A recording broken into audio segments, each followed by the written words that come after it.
قسم دی په هغو بادونو چې د دوړو او ګردونو الوزون کړي بیا له اوبونه د درنې شوی وریځې پورته کوون کړي بیا په سپکرفتاري سره چلیدون کړي بیا دی ولوی کار یعنی باران ویشون کړي حقدا د لکم شینه چې تاسو ویرول کېږي هغه اختیار دي او د عملونو جزاء مرور منستکیدون کړه قسم دی په بیلا بیلو شکلونو لرونکي اسمان باندې د آخرت په باب ستاسو خبره یو تر بل مختلفه ده له هغه نه همغه څوک اوړي چې له حق نه ګرځېدلی دي وجل شول په اټکل او ګمان سره حکم صادرون کی یعنی دروغ ویون کی هغه کسان چې په جهالت کې غرق او په غفلت کې بیوخه به فکر دي پښتنه کوي د جزاء ورځ به کله راشي په هغه ورځ به راشي چې کله دوی په اور وازمویل شي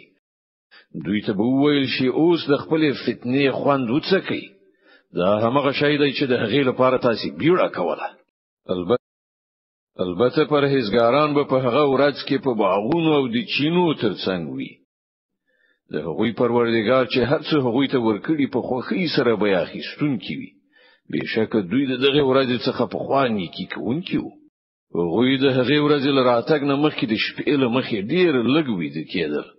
او بیا دوی د شپې په ورسته او شیبو کې بخنه وغوښتله او د دوی په مالونو کې حق د هغه فقیر لپاره چې سوال کوي او هغه فقیر لپاره چې له سوال نه ډډه کوي په ځمکه کې ډېر نه خاني دي د باور کوونکو لپاره او په خپل ستاسو په خپل وجود کې تاسو نه وینئ په همدې اسمان کې د ستاسو روزي هم او هغه شی هم چې له تاسو سره د هغه وعده کیږي نو قسم دی د اسمان او زمکه په مالک باندې دا خبره یعنی وعده حق ده همداسې یقیني لکه چې تاسو غږیږئ ای پیغمبره آیا د ابراهیم د معزز میلمنو کیسه درته رسیدلې ده کله چې هغوی د هغه کړه راغلل نو ویل پر تاسو سلام دی ابراهیم ویل پر تاسو هم سلام دی ول ځان سره یو ویل چې ناشنا شانته خلک دي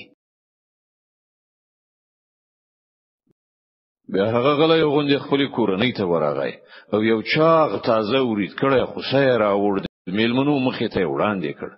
هغه ویل آیا تاسو نه خوري بیا هغه په خپل زړه کې له هغه نه وېرید او ورته ویل مو وېریږه او هغه ته دی او خيار زوی د پیدایښت زیری ورکړ د دې په اوریدلو د هغه میرمن له خوشحالۍ نه چیغه وړاندې شو او خپل مخې ووهه ویل زړاو شنده به څنګه د اولاد څښتنه کیږم وی ویل همدغه ستا پروردگار فرمایلی دي هغه د حکمت څښتن دی او په هر څه پوهیږي ابراهیم ویل اې د الله استازو تاسو څه وظیفه په مخ کې لرئ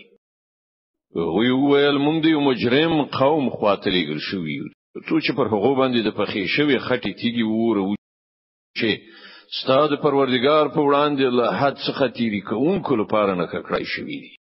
بیا موږ هغه ټول خلک چې په هغه سیمه کې مؤمنانو راوېستل او هلته موږ لیو کور نه پرته د مسلمانانو بل هیڅ کور ونه موند لدې وروسته موږ هلته فقط یو نه کانه د هغو خلکو لپاره پریخو ده چې له دردناک عذاب څخه ویریږي او ستاسو لپاره نه کانه د موسی په قصه کې کله چې موږ هغه د څرګند دلیل سره فرعون ته ولید نو هغه په خپل قوت مغرور تاو شو او ویل دا کوډګر دی یا لیونه دی په پای کې موږ هغه او د هغه لخرې ونیولې او ټول مو په سمندر کې وغورځول او هغه پړه او ملامت شو او ستاسو لپاره نه کانه د په عادیانو کې کله چې موږ پر هغه باندې او داسې سپیری یعنی شند کوونکې باد ولې چې په هر شي باندې به هغه تیر شو لکه رجیدلی واخه تباه کاوبه او ستاسو لپاره نه کانه د په سمودیانو کې کله چې هغه ته ویل شوی و چې په خپل دغه ژوندانه کې تر یو خاص وخت پورې مزه چرچی وکړي خو د دې ویرولو د پاسه هم هغوی د خپل پروردگار د امر نه سرغړاوی وکړ نو په داسې حال کې چې دوی ورته کاته تندر دوی ونیول یعنی پرانا ورځ بیا نه په هغو کې د پاتېدو واس مجالو او نو هغوی خپل ځان ژغورلی شو او له دغه ټولو مخکې موږ د نوح قوم هلاک کړ ځکه چې هغوی فاسقان اسمان مونږ په خپل قدرت سره جوړ کړی دی او مونږ د دې وس لرو. زمکه مونږ غوړولې ده او مونږ ډیر ښه غوړونکي یو. او مونږ د هر شي جوړې پیدا کړې، خای چې تاسو له دې نه درس واخلئ. نو ورمنډه یعنی رجوع کړی د الله خواته، بشک زستاسو لپاره د هغه لخوا ښکارا خبردار درکوونکی او له الله سره کوم بل معبود منی سي. زستاسو لپاره د هغه لخوا ښکارا څرګند خبردار درکوونکی. همدغه څه شوی دی، له دوی نه مخکې قومونو ته هم هیڅ پیغمبر داسې نه دی راغلی چې هغوی ورته نوی ویلي چې دا کوډګر دی یا لیونی. دوی کافرانو ټول د پیغمبرانو سره د مخالفت د کولو د پاره په خپل منځو کې په دې باندې څه تړون کړی دی؟ نه، بلکې دوی ټول سره غړونکي خلک دي. نو ای پیغمبره، دوی نه مخ واړوه، پر تا هیڅ ملامتي نشته. البته نصیحت کوه، ځکه چې نصیحت د مؤمنانو لپاره ګټور دی. ما پیریان او انسانان له دې پرته د بل څه کار لپاره نه دی پیدا کړی چې هغوی زما بندگی وکړي. زه له هغو نه څه روزي نه غواړم او نه دا غواړم چې هغوی ماته خواړه راکړي. الله خو په خپل ښه روزي رسان دی، د ډیر قوت خاوند او زورور. نو کوم کسانو چې ظلم کړی دی، دوی ته هم خپل برخه عذاب تیار دی، لکه چې هم دوی په څیر خلکو ته د هغوی خپل برخه رسیدلې دي. د دې لپاره د دوی لمانه په منډه د عذاب غوښتنه نه کوي.